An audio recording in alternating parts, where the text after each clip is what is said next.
Meryl, bienvenue. Merci. Comment tu vas ? Bah ça va super. On est à quelques jours après la sortie. Ouais. Après Caviar 1. Ouais. Comment est-ce que tu te sens maintenant que ton premier gros bébé est sorti, quoi ? Ben, je suis contente, enfin, quoi. Enfin, c'est quand même un accomplissement.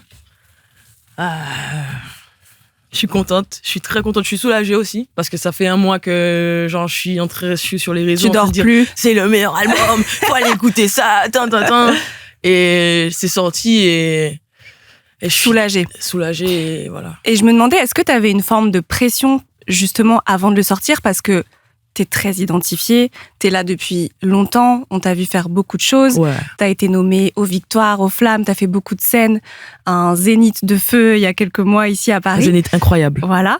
Donc ouais, est-ce que t'avais une forme de pression quant à la sortie de cet album, ou au contraire, puisque tu vois, t'es déjà là, que les gens te suivent, t'étais plutôt sereine ? Non, en vrai, faut savoir un truc avec moi, je suis une compétitrice dans l'âme, tu vois. Et genre, je me fous la pression. Je me mets beaucoup de pression et je mets beaucoup de pression surtout à mon équipe proche autour de moi. Et je leur dis, il faut vraiment que ça soit ça. Parfait. Parce que sinon, si c'est pas ça, non, on va rater. Tu vois, je suis en mode, tu vois. Et au-delà de me mettre la pression, je travaille beaucoup. Et c'est comme ça que j'arrive un peu à me calmer un peu, tu vois. En ayant fait le travail nécessaire, justement, tu te dis... Je travaille beaucoup, tu vois, je vais beaucoup en studio, et c'est pas depuis hier, tu vois. Bien sûr. Moi, mais justement, beaucoup bosser, ça te permet peut-être de te dire, ok, là, j'ai fait le taf, donc non, parce que sereine. La vie m'a appris qu'en vrai, il faut travailler beaucoup. Il faut travailler beaucoup pour obtenir ce qu'on veut, ou au moins un dixième, au moins, tu vois. Le travail, c'est vraiment le secret. Y a pas à chaque fois qu'un artiste vient me voir et tout, bien que des gens qui ont envie de se lancer dans la musique, je dis, je vais rien pouvoir faire pour vous. En fait, si je partage ton son, ok, c'est cool, mais toi, derrière, quelle charge de travail que tu mets derrière pour que ça fonctionne vraiment, tu vois. Et c'est là toute la pression, c'est travailler beaucoup, quoi. C'est vraiment ça le secret. Il n'y a pas d'autre secret que ça, c'est travailler beaucoup. Et justement, j'ai envie de savoir, on est là pour ça, savoir comment tu as bossé sur Caviar 1. Donc j'aimerais bien qu'on rentre un peu dans le détail de ce projet. C'est un album dans lequel tu retraces un peu tout le chemin que tu as parcouru depuis tes débuts. Tu nous parles de tes ambitions, des difficultés rencontrées, de tes victoires aussi, de tes rêves. Donc c'est un album dans lequel tu relates vraiment toute ton histoire. Et je me demandais, toi qui as pas mal, surtout à tes débuts, plutôt raconté l'histoire des autres, qu'est-ce que ça t'a fait, là, de devoir raconter ton histoire à toi sur un format aussi long qu'un premier album ? Je l'ai pas senti... Il n'y avait pas de différence ? Il n'y a pas vraiment de différence, parce que moi, j'ai toujours dit, au-delà de tout, avant tout, ce qui me passionne, c'est la musique. Donc, je vais mettre autant d'énergie, en fait, il y aura autant de moi dans le son des autres que dans mes sons à moi, tu vois. Donc, en fait, après, il y a quand même un travail à faire quand tu travailles pour les autres. Il faut savoir, faut bien observer la diction de la personne, où est-ce qu'elle a envie d'aller, c'est quoi son discours, c'est quoi son truc. Évidemment, quand je vais écrire pour un, je vais pas employer les mêmes mots. Bien sûr. Ou même top-liner, je vais pas top-liner de la même façon d'un artiste à l'autre, tu vois. Et en fait, au final, c'est quelque chose qui est en moi, donc tu peux pas te défaire de ça. Tu peux pas pour écrire ton album totalement, en tout cas, tu vois. Oui, bien sûr, tu restes la même personne, la même artiste. C'est-à-dire que je suis pas un robot, tu vois. Bien sûr. Et au final, il y a autant d'émotions dans les albums des autres que dans mon album. Il y a autant de rage, de tout. Enfin, il y a toujours tout ça. Ouais. Tu laisses une part de toi, quoi qu'il arrive, que ce soit sur ton projet, bien sûr, je ou suis sur... pas du tout détachée. Et tu disais que tu avais passé beaucoup de temps en studio.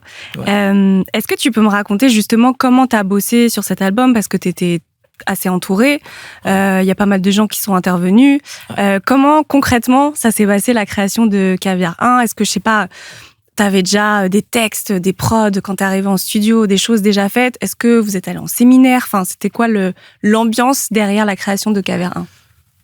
Je crois même pas qu'on ait fait On a fait entre l'Afrique du Sud, Miami, la France et la Martinique. c'est-à-dire qu'il n'y avait pas de moment où on s'est dit ok, on va faire l'album. On avait déjà des sons parce que j'enregistre tout le temps, donc il y a des sons qu'on va pas sortir, par exemple qu'on n'a pas gardé pour aux Aurores, qu'on a gardé pour la suite.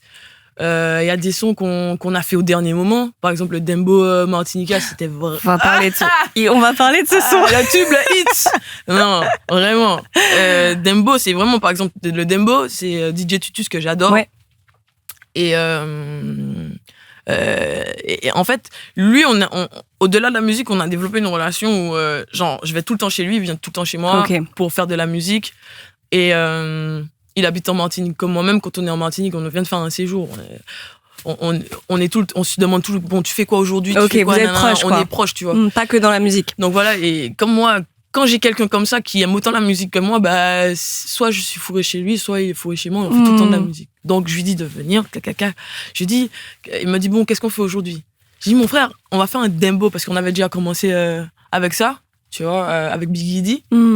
Et vraiment, c'est un truc que j'avais envie de faire depuis longtemps. Et j'ai dit, je suis arrivée sur les réseaux, j'ai dit, c'est la saison du dembo! Maintenant, tout le monde va faire du dembo maintenant. Et donc, du coup, on a fait ce dembo. Et donc, je pose ma partie et tout. Et en fait, quand tu regardes... Et donc, au fur et à mesure... Tu sais, quand tu fais un nouveau style comme ça, tu te renseignes un minimum. Ouais. Et on a regardé des vidéos sur YouTube et tout, on se renseigne et tout. Et on voit que les mecs, en fait, ils s'en battent les couilles. Ils font plein de feats. Ils invitent parce plein qu'il y a de gens. beaucoup de monde sur ce exactement. Ils invitent plein de gens. Et donc, du coup, j'ai invité des artistes comme Shannon. Ouais. La première personne à qui on a pensé, c'est Josie. C'était qui? Ok. Josie, parce que en vrai, c'est un trappeur, mais il est Tu t'es dit qu'il allait bien poser sur... Mais si lui, il se met que sur ça, mon Dieu, mais il va devenir... c'est Josie, quoi. C'est Josie, il est de Martinique. Ouais, Martinique. Ouais. Maintenant, il s'appelle Rossi. Depuis que Noélia est rentrée dans sa vie, il s'appelle Rossi. Ok. Parce que Noélia, elle est de... Elle est dominicaine. Ah oui, elle est dominicaine, c'est ça. Elle est dominicaine. Normalement, elle a vécu en Guadeloupe. Elle a eu un tube qui s'appelait Aïe Papi. Donc, elle est très identifiable. Mais c'est vrai que elle qui paraissait la plus évidente.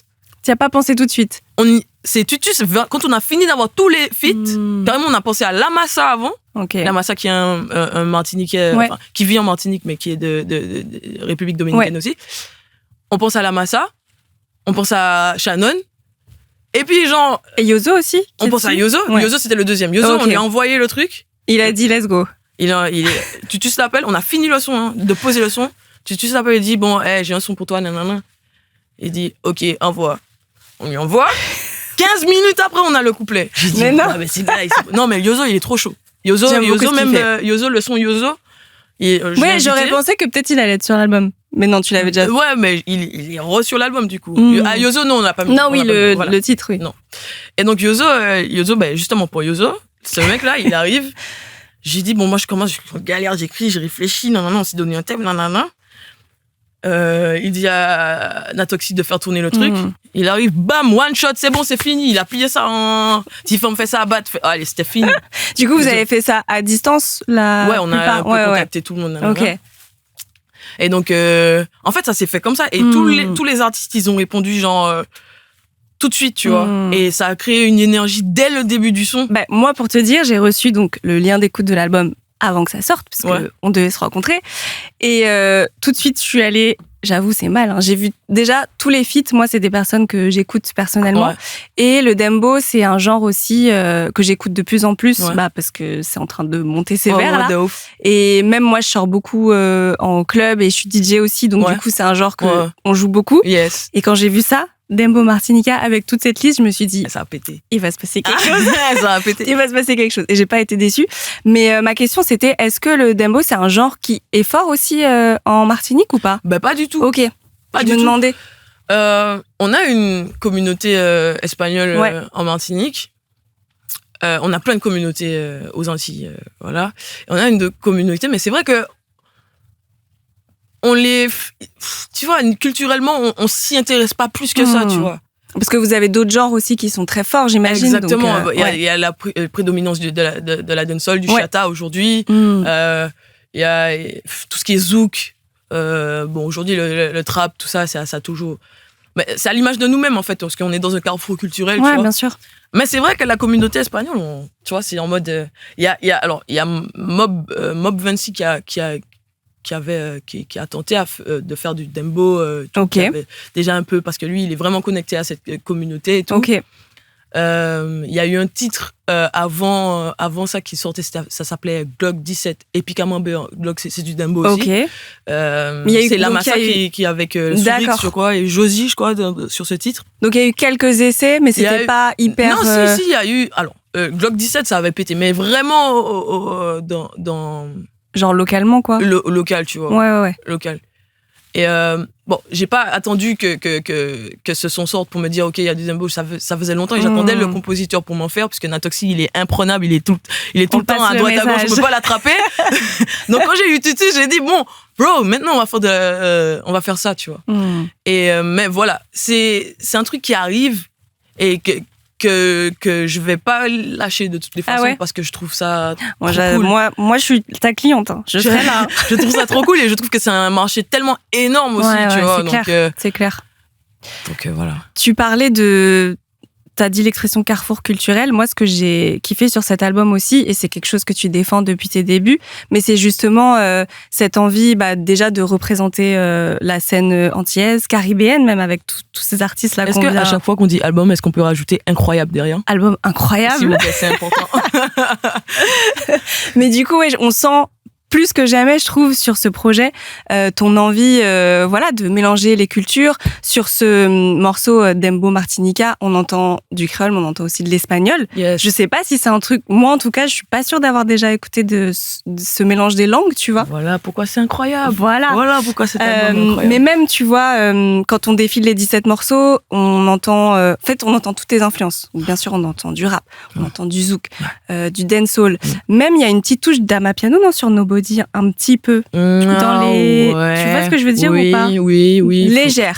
Faudrait vérifier auprès de Mike Bangers, le réalisateur de on cet lui album. Demandera. Incroyable. Cet album incroyable. Mais il y a du dembo aussi. Bref, du coup, je sens que là, t'as eu envie d'explorer plein de trucs. Ouais. Et que tu l'as fait et que t'as l'air contente. Comment ça s'est passé justement ? Enfin, est-ce que c'était quelque chose de conscient ? Tu t'es dit, OK, là, les gars, je veux vraiment mettre tout ce que j'ai en moi dans ce premier album incroyable, ou est-ce que tu t'es laissé porter, tu vois, au fur et à mesure des prods que t'as reçus ? Comment ça s'est passé ? Est-ce que t'es d'accord avec ce mélange culturel ? Oui, totalement, parce que de toutes les façons, moi, comme j'ai toujours dit depuis le début que je suis arrivée dans ce jeu, j'ai toujours dit, les Antillais, laissez-nous tranquilles, parce que de toutes les façons, commencez même pas à nous catégoriser, parce que de toutes les façons, nous, on est à part. C'est-à-dire que dans ce qu'on a vécu là, on peut pas, tu vois. Et c'est pas genre en mode j'ai envie de faire ça, c'est genre juste très naturel, tu vois ce que je veux dire. C'est genre en mode même dans Jour avant Caviar, mon premier projet, c'était ça aussi. Bien sûr. C'était pas full rap. Aux Aurores, c'est pas du tout full rap. Non, c'est clair. Mais là, tu vois ce que je veux dire, je trouve que c'est plus... Bon, après, il y a plus de morceaux aussi. C'est plus réalisé. C'est plus jusqu'au boutiste. Tu vois ce que je veux dire? Cet album est plus jusqu'au boutiste. Et surtout, il a plus d'ambition, il a plus de grandeur, il a plus d'aspiration. Parce que quand on t'invite Jocelyne Béroir, quand tu samples Princess Lover, quand tu invites, tu fais un dembo, ça veut dire que tu veux vraiment genre donner du poumon au projet. Tu veux pas le faire pour le faire. Tu veux vraiment dire, ok, là maintenant, ok, il y a eu un avant, mais maintenant, après cet album-là, et pour tout ce qui va se faire aux Antilles, voilà ce que j'ai envie de voir pour les Antilles, tu vois. Enfin, ce qui est intéressant aussi, c'est que t'as ramené du coup la scène actuelle, mais t'as mentionné là 2 femmes que moi j'ai écoutées plus jeunes aussi. Princess Lover, t'as samplé sur Mauvais Élève les voix de Mon Soleil, mythique morceau. C'est Still Nas qui a eu cette idée. Ok. Et une histoire marche aussi pour ce son. Ah bah vas-y, dis-moi. Still Nas, il arrive au studio, ouais. Il s'assoit. Comme ça, Still Nas, il est très, tu vois, très cool, très truc. Il s'assoit. Il se retourne, moi je suis dans le fauteuil derrière, il se retourne, il me dit j'ai une idée. J'ai dit quoi encore, tu vois, genre. Mais tu sais, quand il me dit ça, je dis je sens qu'il faut que je filme ça. Donc je filme, j'ai cette vidéo, tu vois. Et je lui dis, et il me dit quoi? Je lui dis quoi? Il me dit j'ai une idée. Et il play le sample. Ok. J'ai pété un plomb. En fait, dans ma tête, j'ai dit ok, c'est bon. C'est quoi qu'il se passe, ça va être bon. Parce que le sample, toujours, c'est une bonne idée. Il y a 2 samples dans l'album. Il y a celui de Justin Bieber, Siwo, et celui de Princess Lover. Sur Mauvais élève. Ouais, et il a hyper bien fait. Quand j'ai posé le son, tout le monde était en mode. Alors, il ressemblait pas. Oui, j'allais te demander. Ok, d'accord. Pas du tout. Il était plus linéaire, plus. Là, il y a des tu vois? Ouais, je vois. Donc, mais déjà sans, on était en mode waouh, tu vois. Et derrière, j'ai encore la vidéo de quand Mike Bangers, il fait la réalisation. Ouais. Il nous dit, je vais pas vous envoyer parce que j'ai pas envie, parce que tu sais, les beatmakers, ils font des réalisations et les artistes sont en mode ah mais non, gaga. Il dit non, vous allez venir en studio, vous allez écouter ça. On va en studio, on écoute sa réalisation. J'étais à terre. J'étais à terre, j'étais couché, j'étais en mode bro, je suis tombé, c'est trop bien ce que t'as fait, t'as trop bien compris. J'étais genre, je me suis dit mais en fait vous rendez pas compte de ce que l'album va être, de ce que c'est, de ce qu'on est en train de faire, tu vois, par rapport à ma position d'antillaise, par rapport à ma position de rappeuse ici, tu vois, ça veut dire par rapport d'artiste ici, tu vois. Bien sûr. C'est dingue. Pour moi, c'est le meilleur sample 2024. Mais justement, c'est dit. J'allais te demander, ce que j'ai trouvé intéressant, c'est qu'il y ait ce sample de Princess Lover et aussi la présence sur le dernier morceau de Jocelyne Béroir que tu as invité, enfin que tu as repris son morceau en fait. Ouais. Est-ce que c'était important, essentiel pour toi qu'elle soit ton invité d'honneur, j'ai envie de dire, pour le dernier morceau? J'avais envie de ça depuis le premier projet. Donc ça, c'est un truc que tu avais en tête depuis longtemps. Et j'avais deux envies. Ouais. Kazé et Jocelyne Béroir. Ok. Kazé, on a déjà été en studio ensemble, on a déjà enregistré un truc, mais c'était pas le bon. Ça, okay. Mais on reste en contact. Je lui ai dit t'inquiète, enfin pas t'inquiète parce qu'on dit pas t'inquiète à Kazé, mais je lui ai dit on a déjà enregistré un son ensemble de toutes les façons. Et je veux le prochain album, c'est sûr Kazé, elle sera dessus. D'accord. Si elle veut bien. Si elle veut bien. On lui passe le message. Mais je trouvais que Jocelyne Béroir, et pour ce qu'elle dit dans ce son, ça collait parfaitement à ce que j'avais besoin d'entendre à ce moment-là. Comme je t'ai dit, la musique, c'est pas facile, tu vois. Et un monument comme ça, il vient te dire ne doute pas, en fait. Ouais. T'avais besoin de ça à ce moment-là. Bro, mais ne doute pas parce que ce que tu fais, c'est validé, c'est bien, continue. Tu vois ce que je veux dire? En gros, elle image beaucoup, elle écrit très bien, elle maîtrise parfaitement le créole. D'ailleurs, elle a fait un livre qui s'appelle Loin de la mer, je vous invite à aller l'acheter.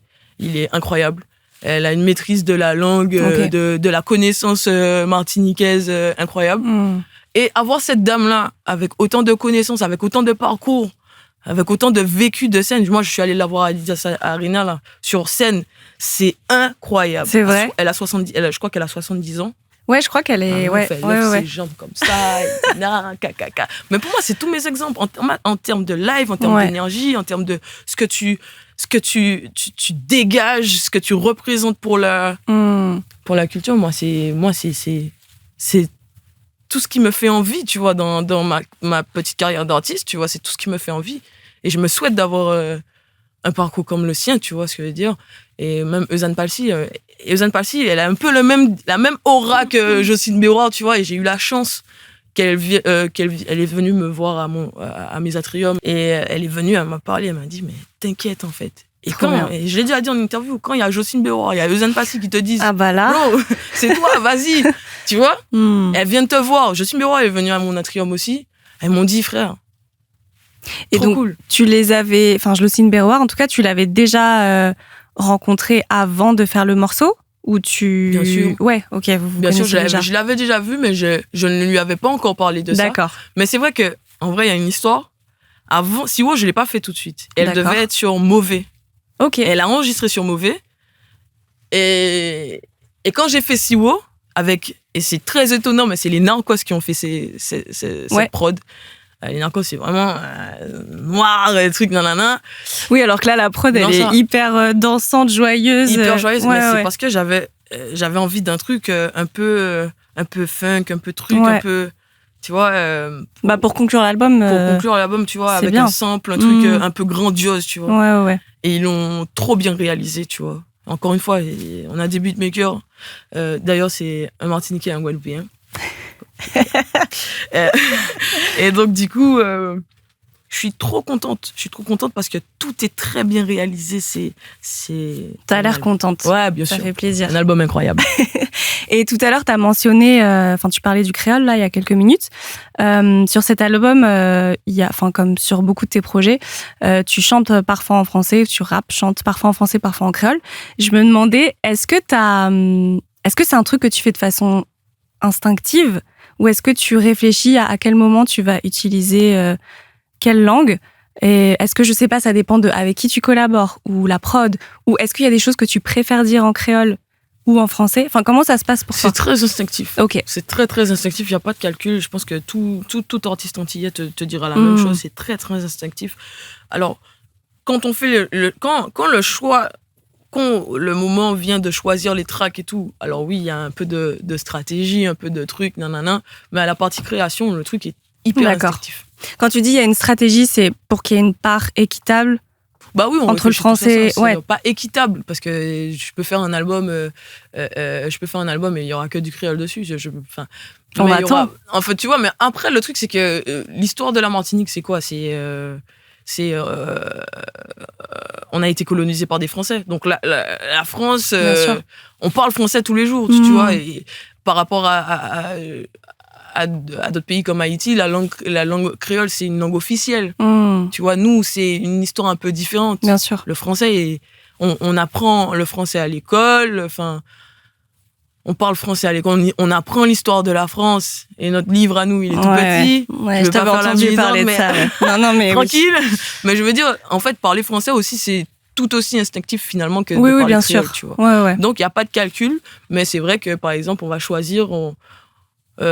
si on a un album d'ambition nationaux, on va un peu réfléchir, tu vois. Mais pas tant que ça, tu vois. C'est pas genre le truc, parce que vraiment, sur ce que je dis, moi, quand j'arrive en label, je dis, par contre, me cassez pas les pieds avec il faut chanter plus en français. Ok, d'accord. Mais j'ai la chance d'avoir aussi une équipe très rapprochée qui respecte aussi, ça et qui, on parlait du fait de conclure ton album avec Siwo et que ce soit un super morceau pour terminer et tout. Moi, quand j'ai écouté l'album, je trouvais qu'il y avait une vraie évolution. J'aimerais bien savoir si c'était voulu ou si c'est moi qui interprète tout, parce que je suis une auditrice. Mais tu vois, tu commences avec des morceaux, je trouve, un peu plus sombres, où tu parles de justement... t'es dans un truc un peu combatif. En tout cas, t'as un champ lexical hyper... tu parles de guerre, tu parles de treillis. Enfin, tu vois, t'es vachement dans le combat, en fait. Parce que tu parles aussi de ce que t'as vécu. Et puis, passé à un certain moment, je pense que c'est un petit peu après l'interlude. Donc, disons, dans la deuxième partie de l'album, je trouve qu'on arrive dans des choses beaucoup plus... peut-être légères, en tout cas dansantes, joyeuses. Il y a des titres comme Température ou Gasolina, où on va en parler. Tu parles plus d'amour, de sexualité aussi. On est dans un truc plus sensuel. Donc, tu vois, je trouve qu'il y a une évolution comme ça, un peu de l'ombre à la lumière.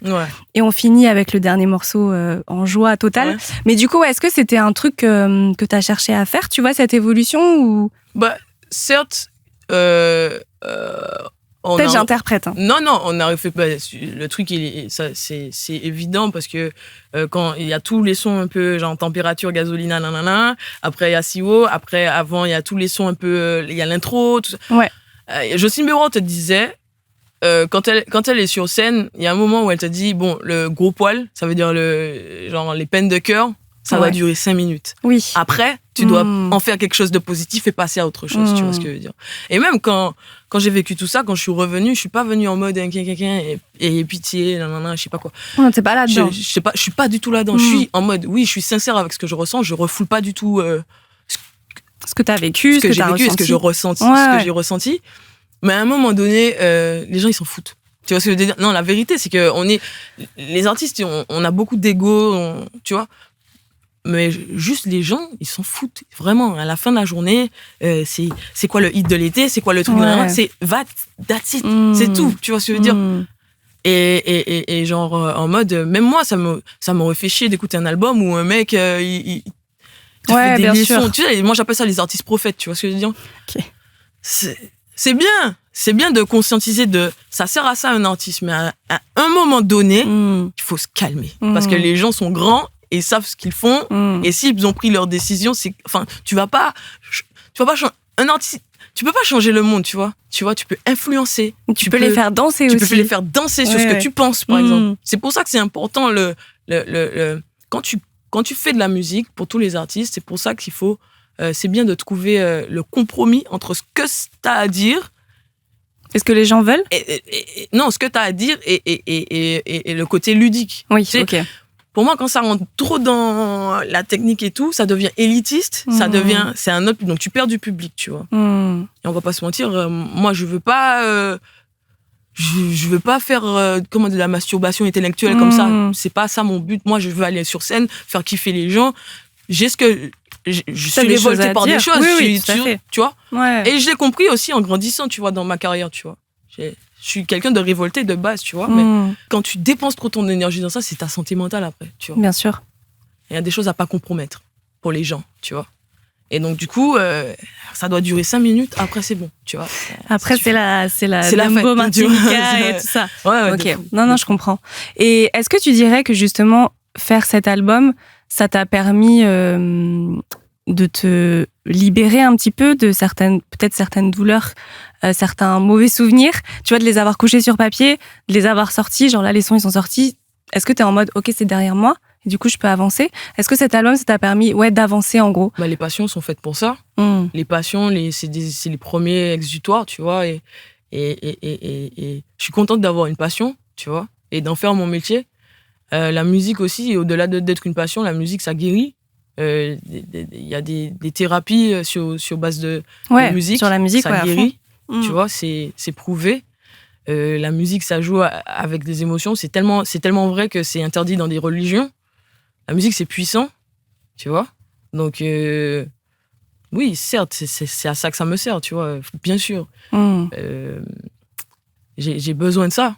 Et c'est pour ça que je suis autant... c'est comme, tu vois, c'est comme pas une drogue, j'en ai besoin, tu vois. J'ai tout le temps besoin d'aller en studio, j'ai tout le temps besoin d'enregistrer, j'ai tout le temps besoin d'exploiter des nouveaux trucs, de faire des nouveaux trucs. Je suis pas... la musique, et puis c'est tellement grand, t'apprends tellement tous les jours, c'est tellement vaste. J'imagine. Ça a tellement d'histoire, ça a tellement de... C'est un terrain de jeu incroyable. Infini, ouais, aussi. Infini. Mais ça doit être dur de se canaliser, du coup. Est-ce que t'as pas envie, genre, pour ça qu'il de faut prendre tout des essayer équipes, pour te dire, là, Meryl, ça suffit. Ouais, de fou. T'as mentionné la scène un petit peu, là, tout à l'heure. Je sais que... Alors, moi, j'ai pas encore eu l'occasion de te voir sur scène, mais ça me serait tardé. J'arrive. T'as raté ce Non, mais j'arrive. Incroyable. Ouais, j'étais pas là. En tout cas, quel est ton rapport à la scène? Enfin, surtout, maintenant que l'album est là, est-ce que t'as... L'album incroyable, tu oublies à chaque fois. Oui, pardon, l'album incroyable. Et que t'as tous ces nouveaux sons, dont certains qui font vraiment danser. Ouais. Est-ce que tu penses que ton rapport à la scène, il va un petit peu changer? Est-ce que tu vas changer des choses pour tes prochains lives? Est-ce qu'il y a des... Okay. Totalement. Et puis aussi, c'est en fonction de comment comment oui, le public va réagir. Va réagir et tout. Ouais.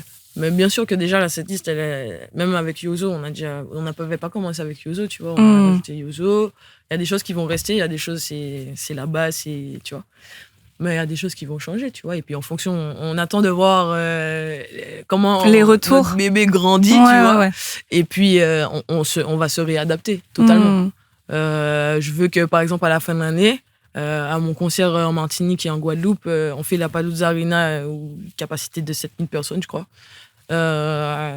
Je veux que ça pète. Ouais, donc j'imagine. Je veux bien me concentrer sur ce que les gens attendent de moi. Ouais. Pour bien faire les arrangements avec Boom, qui est un directeur musical incroyable, et faire un show incroyable, le meilleur show que le public, enfin, ce que le public attend de moi, je veux lui donner, mais fois 100, tu vois. Ouais, donc en fait, tu vas te réadapter en fonction de là, les retours que tu as avec la sortie de l'album, peut-être les festivals et tout que tu vas faire cet été, j'imagine que tu vas un peu changer à l'issue de ça.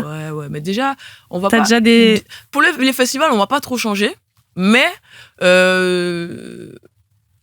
y aura des petites surprises. Okay. Il y aura des petites surprises. On a déjà rentré dans la setlist des nouveaux sons, à voir comment on les agence, on va essayer des nouveaux trucs. Okay. Mais c'est sûr que de toutes les façons, vous pouvez nous faire confiance. Venez nous voir en festival. On est le meilleur show de France, voilà. Et ben on a hâte. Bien Hâte. sûr. Écoute, je viendrai te voir de toute façon, parce que j'ai raté le Zénith. Donc voilà. Mais j'ai une dernière question pour toi, Meryl, parce que l'heure tourne. Bien sûr. C'est une question qui est un petit peu plus générale par rapport à ton rapport à la musique, disons. Ouais. Qu'est-ce que tu dirais que tu as trouvé dans la musique et que tu as trouvé nulle part ailleurs, dans aucun autre moyen d'expression? Qu'est-ce qu'il y a vraiment d'unique pour toi dans la musique? Quelle question. Qu'est-ce qu'il y a vraiment d'unique? Tu vois, qu'est-ce que ça t'a apporté et que peut-être t'avais pas avant d'en faire? Ou que tu trouves pas, je sais pas, ni dans le dessin, la danse, enfin je sais pas ce que tu fais à côté. La musique me permet de vivre aujourd'hui. Tu craches pas dans la main qui te nourrit. Et je peux pas. Et avec son. Tu sais, une maman, par exemple. Une maman. Ça a ses défauts. Oui. Une maman, ça a ses défauts. Ça, c'est pas parfait. Mais tu n'échangerais ta mère pour rien au monde. Parce que c'est elle qui t'a... tu es ta mère, c'est elle qui t'a nourri, c'est elle qui s'est sacrifiée pour toi, pour que tu sois la personne que tu es aujourd'hui. C'est elle qui te... Toute sa matrice, tu es, tu vois, c'est ta mère, en fait, tu vois. Tu peux pas dire, ouais, oui, ça a son lot de... Tu vois, ma mère, elle est pas parfaite. Mais je ne vais... Merci, maman. À la fin de la journée, tu vois ce que je veux dire? Donc tu dis merci la musique. Merci la musique pour tout. Et c'est pas fini. Non, c'est pas fini. D'ailleurs, Caviar 2... Avant de Caviar, on va, t'inquiète. Déjà, on finit. Non, parce que tu dises rien qu'avec le titre de l'album. Non, mais oui, Caviar, il y aura une suite, mais ça va pas venir tout de suite. Bien sûr, bien sûr. On va faire des choses sympathiques. On a des bons concepts encore. On a de quoi alimenter. Ok, on a hâte de voir ça. Merci Meryl. De rien, avec plaisir. C'est une mauvaise élève qui va donner